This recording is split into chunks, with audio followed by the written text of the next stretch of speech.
बांग्लादेश में हिंदुओं के ऊपर हो रहे अत्याचार के खिलाफ नागपुर में एक लॉन्ग मार्च निकलता है, एक निषेध सभा ली जाती है। उसमें मुस्लिम समाज के स्कॉलर हाई कोर्ट में प्रैक्टिस करने, सुप्रीम कोर्ट में प्रैक्टिस करने फिरदौस मिर्जा जी आते हैं, भाषण देते हैं। सवाल मुझे पूछेंगे सर, बांग्लादेश में जिस तरह से हिंदुओं पर अत्याचार हो रहा है, एक अच्छा इनिशिएटिव आपने लिया कि मुस्लिम जो है या फिर माइनॉरिटीज़ देश का है वो बांग्लादेश के माइनॉरिटी को सपोर्ट करना दिखाई दे रहा है, क्या कहोगे? देखिए, हम इस पूरे इशू को हिंदू मुस्लिम इसमें देखते ही नहीं हो रहा है, तो हम उनके जो दुख है उसमें सहभागी है और उनके लिए खड़े होंगे, ये तय है, क्योंकि हम खुद यहाँ माइनॉरिटी है।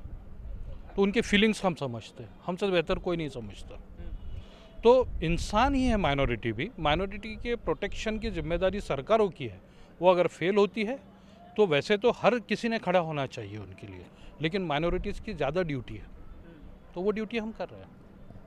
बीइंग माइनॉरिटी इस देश में आपको क्या लगता है, जो फिलहाल कुछ सालों से जो घटनाएं हो रही है, अभी एक नया जो है वर्शिप एक्ट के ऊपर जो स्टेटमेंट दिया गया है, जो अधिकार था 1947 से पहले का, जो ईदगाह होगी या फिर मंदिर होगी उसको उसी तरह से रखा जाएगा, लेकिन लगातार देखा जा रहा है कि अजमेर शरीफ के लिए अभी आंदोलन किया जा रहा है और सुप्रीम कोर्ट में जो है इसमें केस डाल दिया गया है। तमाम मुस्लिम समाज के जो ईदगाह है उसके ऊपर अटैक करने की कोशिश की जा रही है। कुछ दिन में मथुरा की भी बात हो जाएगी।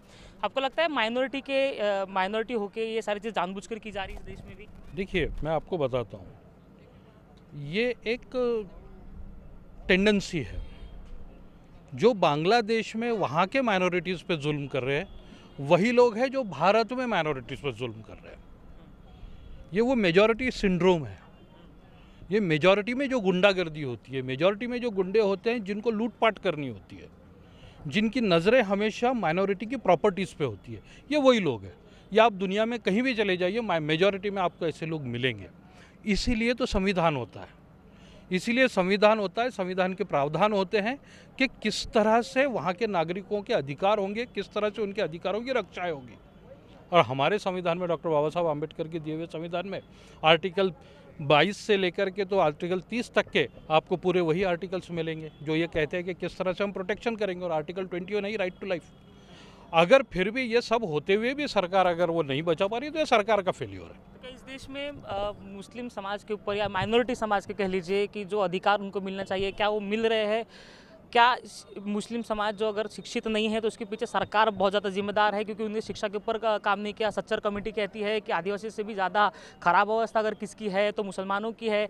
तमाम इतने सारे जो रिपोर्ट्स आते हैं उसके ऊपर इम्प्लीमेंटेशन कुछ नहीं होता है।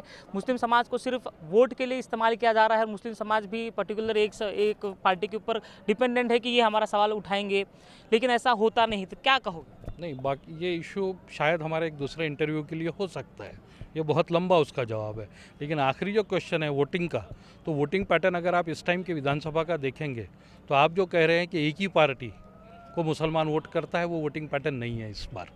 इस बार की लोकसभा और विधानसभा दोनों में बदला है वोटिंग पैटर्न। सर, एक आखिरी सवाल, जो अभी विधानसभा चुनाव हुआ उसमें कई सारे नारे लगे और नारे में बटेंगे कटेंगे इस तरह से जब नारे होते हैं, एक है तो सिर्फ के नारे होते हैं। रामगिरी महाराज विधानसभा चुनाव के ठीक 2 महीने पहले कहते हैं कि मुस्लिम समाज के जो सबसे बड़े मोहम्मद पैगंबर जी है उनके खिलाफ अपशब्द कहते हैं कि 6 साल के लड़के के साथ 57 साल के व्यक्ति ने शादी किया। और उसी जो है मंच पर जाके एकनाथ जी जो मुख्यमंत्री थे, पूर्व मुख्यमंत्री थे, वो कहते हैं कि हम रामगिरी महाराज को या फिर उनको जो है प्रोटेक्शन देंगे और 10 करोड़ रुपये दे देते। तो ऐसे में जब देश में मुसलमान की बात होती है, मुस्लिम समाज की बात होती है, तो वो डर का माहौल होता है कि हम कुछ भी बोल दीजिएगा, मुसलमान के खिलाफ कुछ भी बोल दीजिएगा, हम जो है सरकार उसको प्रोटेक्ट करती है। ये संवैधानिक पदों पे बैठे हुए लोगों का असंवैधानिक काम है। उन्होंने कसम खाई है संविधान की कि वो विदाउट फियर और फेवर काम करेंगे, लेकिन जो हुआ है पिछले 3 महीने में वो संविधान के खिलाफ हुआ है, ऐसा मेरा मानना है। जो इलेक्शन में जहाँ बटेंगे तो कटेंगे और धार्मिक भावनाएं जहाँ बढ़ाई गई है, वो सीधा section 123 representation of people's act उसके खिलाफ है। जिस कानून में बाल ठाकरे साहब का वोटिंग राइट्स निकाला गया था वही कानून अप्लाई होता है, लेकिन आज इलेक्शन कमीशन नाम की कोई ऑर्गेनाइजेशन इंडिया में रही नहीं है मेरी नज़र में, तो करके अब ये बातें करना बेईमानी है।